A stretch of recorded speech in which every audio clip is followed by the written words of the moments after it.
consente di essere contemporaneamente ognuno a casa nostra, ma anche contemporaneamente tutti in contatto.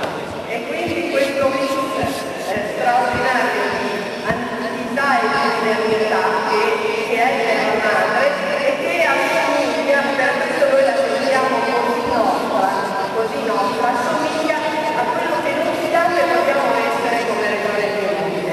Il Piemonte, lo ricordava prima il sindaco, è una grande regione industriale, è una grande terra di accoglienza innanzitutto, una grande regione industriale di ricerca e di innovazione che si sente parte del processo di sviluppo del mondo.